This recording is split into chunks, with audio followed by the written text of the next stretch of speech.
That video is gonna be so sick. Oh, there's a 2 seats. But I want window seats. They call it. I said the worst words at the worst time for the joke. Not understanding, to us it's a joke. To the internet. For the joke. Not understanding, to us it's a joke. To the internet.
You may have heard of Bitcoin by now, and the hype it had over the last few weeks, reaching all-time highs, then boom, dropping over $1,000 within minutes, and a few days later, hitting a new all-time high. 7 years ago, 10,000 Bitcoins were used to buy 2 pizzas. Now, one is worth over $10,000. But what is Bitcoin really? Basically, it's a new form of currency known as cryptocurrency, or crypto for short. It's not like everyday paper money that we're used to, but a form of digital currency invented by a mysterious person known as Satoshi Nakamoto. The goal was to create a peer-to-peer system for online payments. P2P means that it's decentralized and works independent of any financial institution. Think of it like this. When you go into a coffee shop to buy a latte with your bank card, you don't actually give any money to the cafe owner. The bank does. With digital currency, there's no banks, no entities, or governments that control it, eliminating the need for a middleman. So where does Bitcoin come from? Well, it's mined. Not with a traditional pickaxe, but with computing complex mathematical equations. Once the equations are solved, new Bitcoins are generated, or mined. The term mining is commonly used because, like our mineral resources, there's a limited number of Bitcoins out there. In the case of Bitcoin, that number is 21 million, period. But there's more. Miners don't only generate new Bitcoins. They use their computers to verify transactions and prevent fraud 24 hours a day. This is done by collecting all transactions made during a set period into a list, called the block. It's the miner's job to confirm those transactions and write them into a general ledger, which kind of resembles a huge, giant, universally accessible spreadsheet. So, instead of one person controlling everything, there are thousands of computers around the world connected to a network which all come to an agreement on which transactions are valid. But how does it do all this? By using something called blockchain. If Bitcoin is email, then blockchain is the internet. It's a whole ecosystem that we'll cover in another video. Another thing to mention, mining Bitcoin is costly. There's the high cost of electricity and the hardware components wearing out. An individual mining Bitcoin would find it really difficult to make any money that way. That's why there are Bitcoin farms around the world, mining, processing, and verifying transactions. People can invest in them and get a small percentage of the returns. Alternatively, Bitcoin can be traded on many exchanges. An exchange is a marketplace where you may buy or sell your crypto in exchange for regular currencies. There are many exchanges that any person can use. Coinbase, Bittrex, and Kraken are some of the most popular. Do you think Bitcoin is going to revolutionize how we use and think about money? Or is it just hype? That's why there are Bitcoin farms around the world, mining, processing, and verifying transactions. People can invest in them and get a small percentage of the returns. Alternatively, Bitcoin can be traded on many exchanges. An exchange is a marketplace where you may buy or sell your crypto in exchange for regular currencies. There are many exchanges that any person can use. Coinbase, Bittrex, and Kraken are some of the most popular. Do you think Bitcoin is going to revolutionize how we use and think about money? Or is it just hype? That's why there are Bitcoin farms around the world, mining, processing, and verifying transactions. People can invest in them and get a small percentage of the returns. Alternatively, Bitcoin can be traded on many exchanges. An exchange is a marketplace where you may buy or sell your crypto in exchange for regular currencies. I find it interesting that centres commerciaux sont en haut en termes de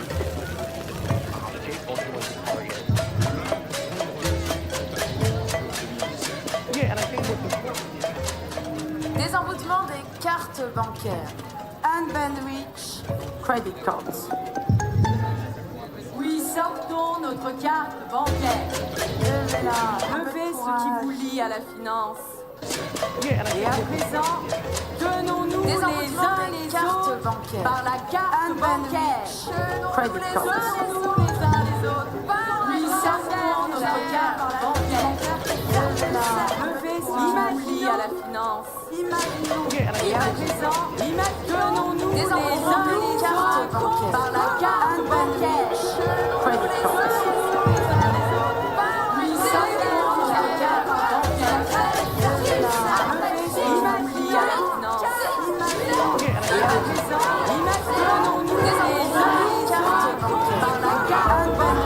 Do you also believe that your credit cards are cursed and that an all-powerful financial sector controls our existence?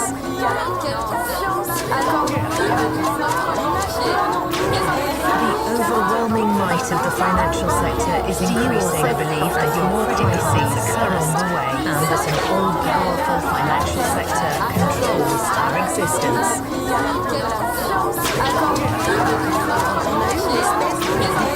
The overwhelming might of the financial sector is increasing. I believe that your credit cards are on the way and that an all-powerful financial Finance ended up becoming the master of the economy, not the servant. How could you not be angry at the way in which tens of millions of people were thrown into misery and unemployment, and the banks, which guaranteed the incomes of a tiny elite, were subject to such generous rescue? What will future crises look like? It's impossible to say, but a crisis always hits the weakest the hardest. Is this the end? Things don't look so good.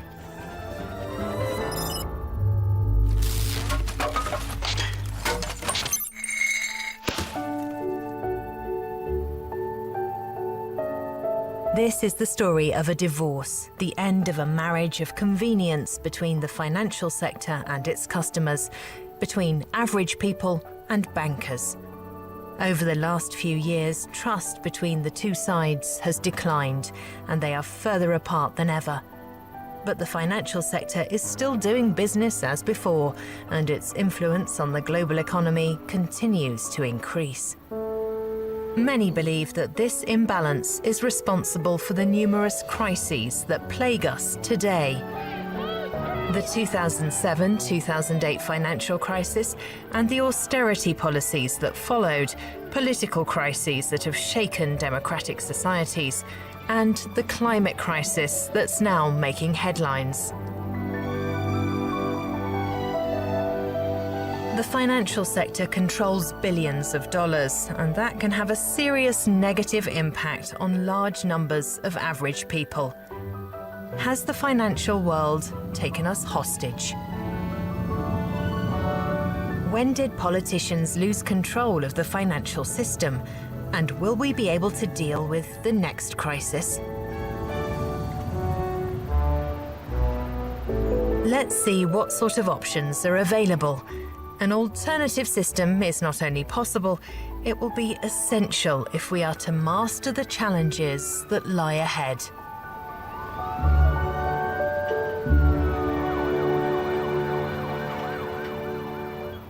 The financial sector is enormously important for any economy. Think of the financial system as a human body. Capital resources are the white blood cells that bring oxygen and nutrients from one part of the body to the other. They distribute these materials throughout the system.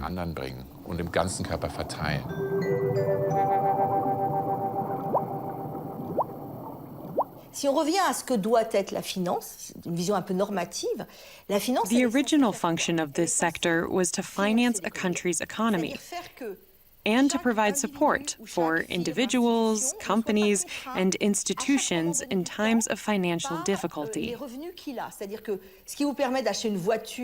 Let's say your car or refrigerator breaks down. If you don't have the money for a new one, you can borrow it. The primary task of the financial sector is to make that money available. In addition, it also promotes investment into production. The profits that result are then used to repay that investment. So the financial sector helps people and businesses to invest for the future. That's one of the fundamental and very positive aspects of a market economy. There's no finance without credit, and no credit without a banker. Ah, yes, the good old bank advisors. They manage our savings and provide us with financial advice and support. To understand how a bank works today, we have to move away from old ideas. Banks don't just manage the money of average people and then lend it to investors who take risks. Rather, banks borrow money from other market institutions and reinvest it. That's how banks have become more and more dependent on the financial markets. And as a result, banking has become more unstable, more prone to booms and crashes. And the banking sector now has a larger presence in our society than it used to. Finance in the 20th century became an end in itself. Essentially, money started moving in these never-ending loops, and financiers made money by using money to make more money. Je travaille. Je gagne de l'argent. Mon argent travaille. J'avance et j'irai très loin. If you just let bankers and financial experts do what they want, the same thing always happens.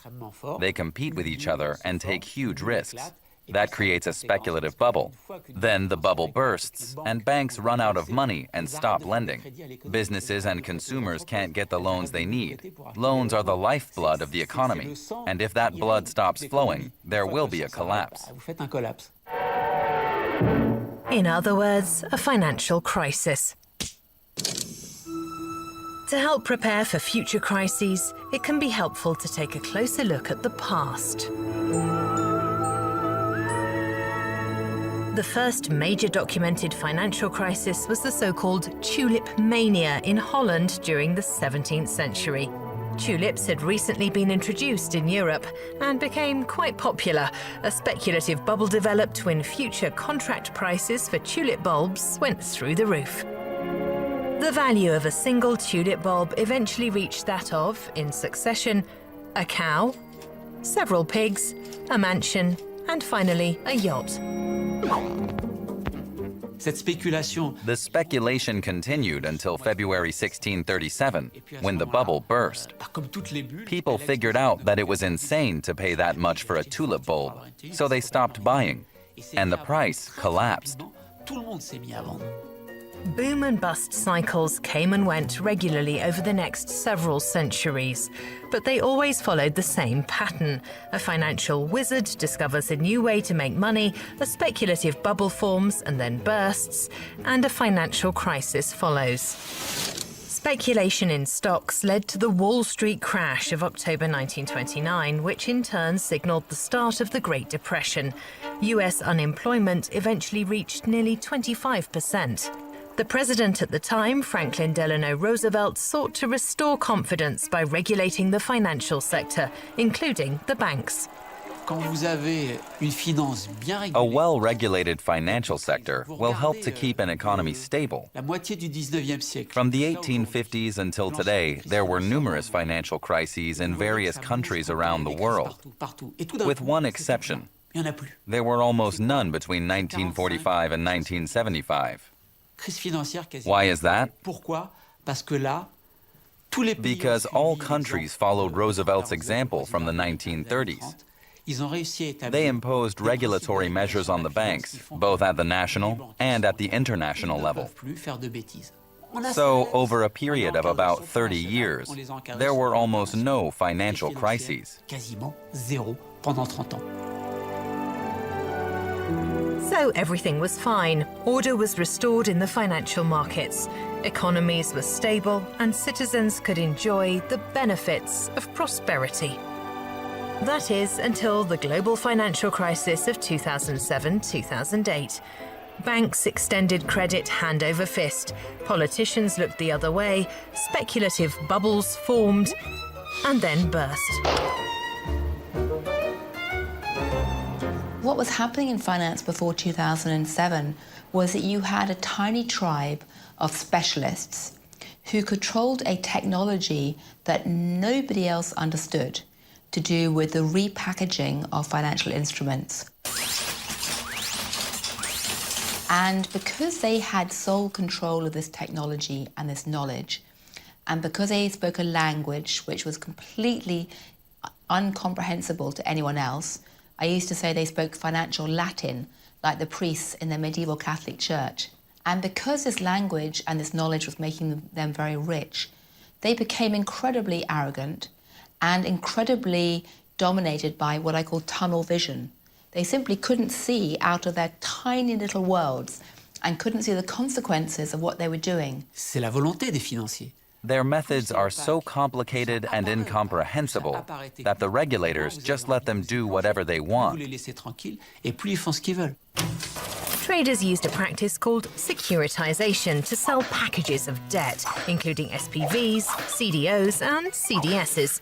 Many were based on subprime mortgages. The market soon became flooded with these debt products and eventually collapsed. But how exactly did that happen? How did these wolves of Wall Street get away with it? Il y a tout un pan intellectuel qui s'est développé à partir des années 70. In the 1970s, the theory of efficient markets became increasingly popular. It says essentially that markets should be allowed to regulate themselves. According to this theory, markets will operate more efficiently because those who actually work in the financial sector know the markets better than the government regulators do. Even the most progressive lawyers, whether in legal academia or in law firms, or the students that we teach, for a long time have fallen for the belief. So the goal was to make markets more efficient. The goal was to ensure that shareholders and corporations can really control what's going on. And so if you give them all the right incentives, then the right outcome will happen. But that didn't work. Why? Because these periods of euphoria and crisis are based on a kind of collective irrationality. The financial players are no longer able to work out solutions among themselves, so outside intervention is required. The subprime mortgage crisis shed light on a dark corner of the financial sector. Traders were making deals that were so risky that they threatened the US economy. The US and Europe were rocked by this crisis. Those responsible were facing possible criminal charges, and the world leaders who'd done little to prevent the collapse then promised to steady the ship. brought the global economy back from the brink. We laid the groundwork today for long-term prosperity as well. Long-term prosperity is an ambitious goal, even in the best of times. The leaders agreed to ban extremely risky transactions and ordered banks to increase their emergency reserves. Their top priority was to rescue the world's banking system. Central banks would play a key role in this effort. The US Federal Reserve fired up the printing presses, pumping more money into the ailing economy.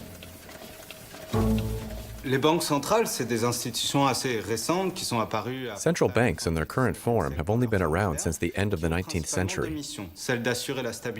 Their primary function is to keep prices and currency stable, to guard against inflation and stock market crashes.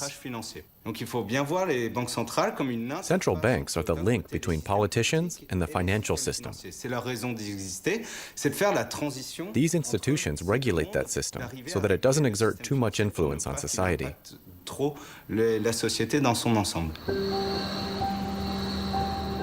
The European Central Bank started lending huge amounts of money to individual banks because they were too nervous to lend to each other. And while the ECB dealt with this situation, more trouble appeared on the horizon. In Europa war ja die spezielle Situation die, dass dann auf die globale Finanzkrise... In Europe, the global financial crisis was followed by a second emergency, and this involved the European currency. It exposed weaknesses in the financial system as a whole, and problems with sovereign debt in particular. It started when Greece revealed that its finances were in worse shape than previously thought.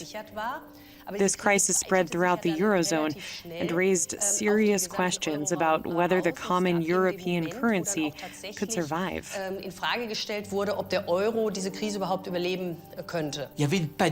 Investors in Italy, Spain, and even France panicked and tried to dump their government bonds.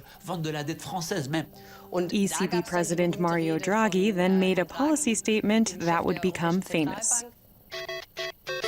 Draghi soon became known as Super Mario for his role in dealing with the crisis. He dismissed speculation about the end of the euro and the solvency of individual EU countries. Within our mandate, the ECB is ready to do whatever it takes to preserve the euro. And believe me, it will be enough. We will do whatever it takes. Wir werden tun, was notwendig ist. Draghi promised to take all necessary measures to protect the euro and to put an end to speculation in the financial markets. The politicians had failed to stop it, so the ECB had to step in to try to keep things from getting even worse. Eine viel tiefere Krise zu verhindern. It was a highly unusual move, and some EU states criticized it, especially Germany. There were questions about whether this decision was compatible with the ECB's mandate, but others said it was the most successful monetary policy measure ever because it calmed the markets, and the policy itself was never fully implemented. That's what's so unusual about it. Das ist also das Verrückte an diesem Programm. Alors que les traités lui disent By law, the ECB does not have the right to finance government debt. At the time, Draghi said, "I'm not financing sovereign debt. I'm buying promissory notes from investors." But he was obviously financing the sovereign debt of EU states through the ECB. His goal was to curb inflation, promote economic growth, and create jobs.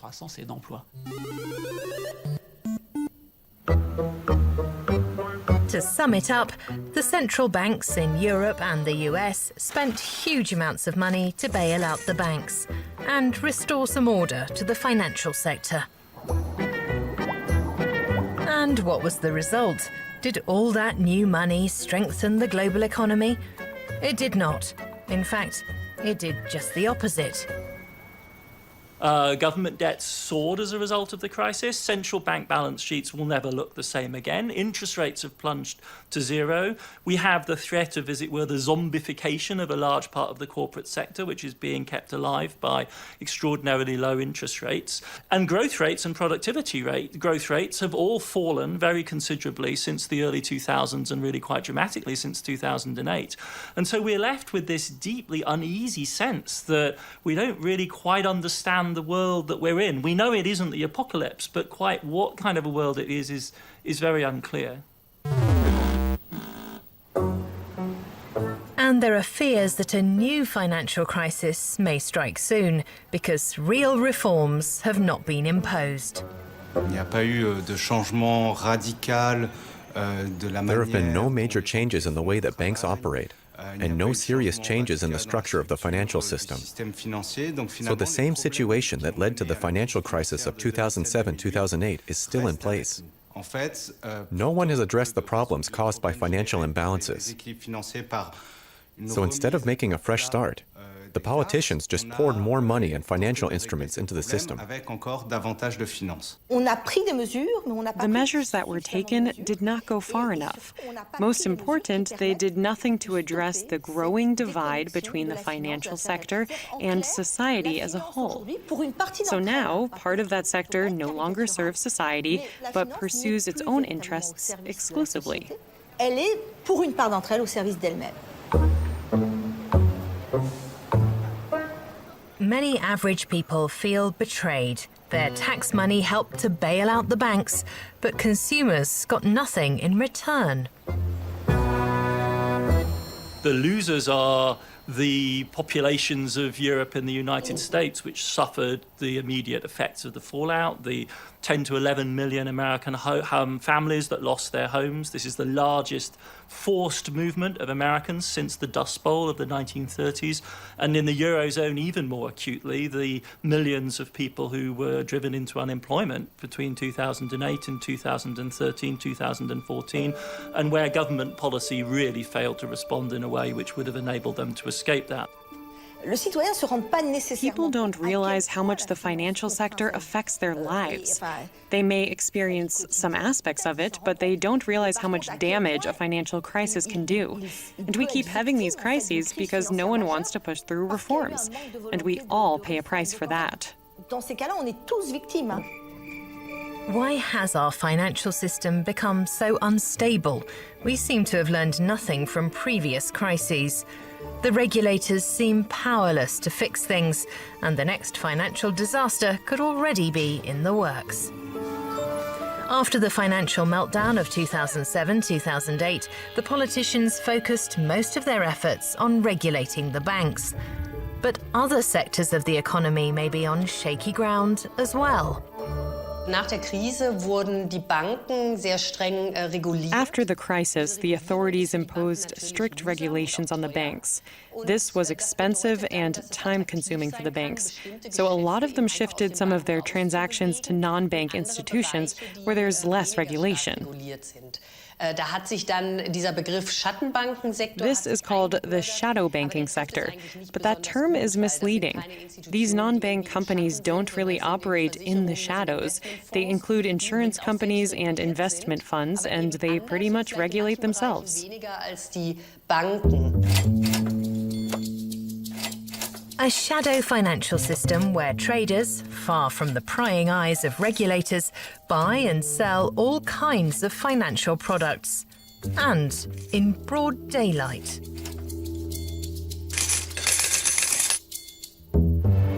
The shadow financial sector has become a bit more transparent in recent years, but huge sums continue to flow into it.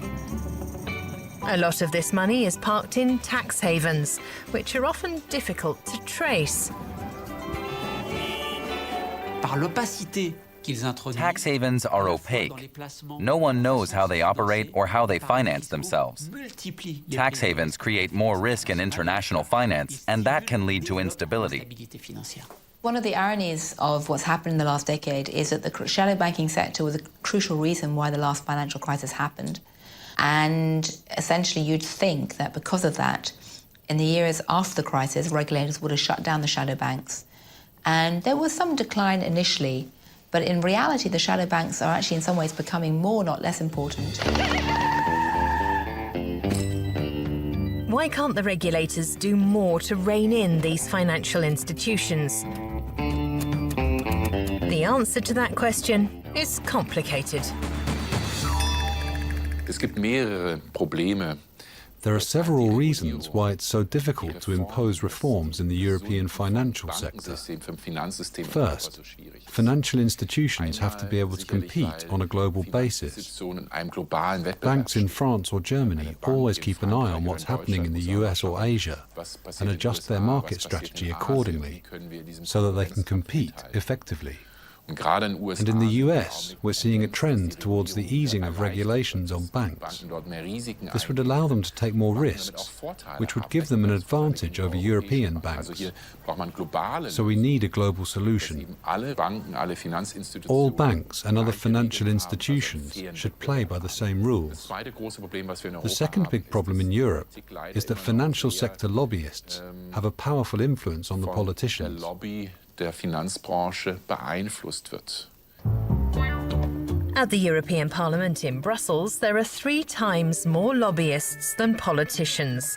These lobbyists are often recruited at handsome salaries from government and the private sector, so they know quite well how the game is played. La première chose, c'est que la façon dont on fait les lois au niveau européen. When politicians at the national or European level are writing legislation, there's a lot of input from experts.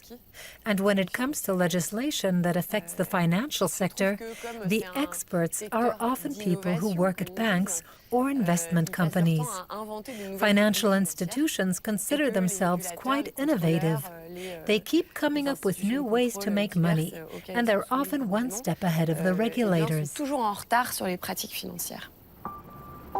Let's be honest, average folks tend to take the word of experts at face value. That's especially true when it comes to the financial sector. Most people don't take the time or make the effort to understand what's really going on. That needs to change. First of all, we have to take the mystery out of finance. Bankers and others have to stop using jargon so that average people can understand what they're saying and doing. The financial sector has to become more transparent.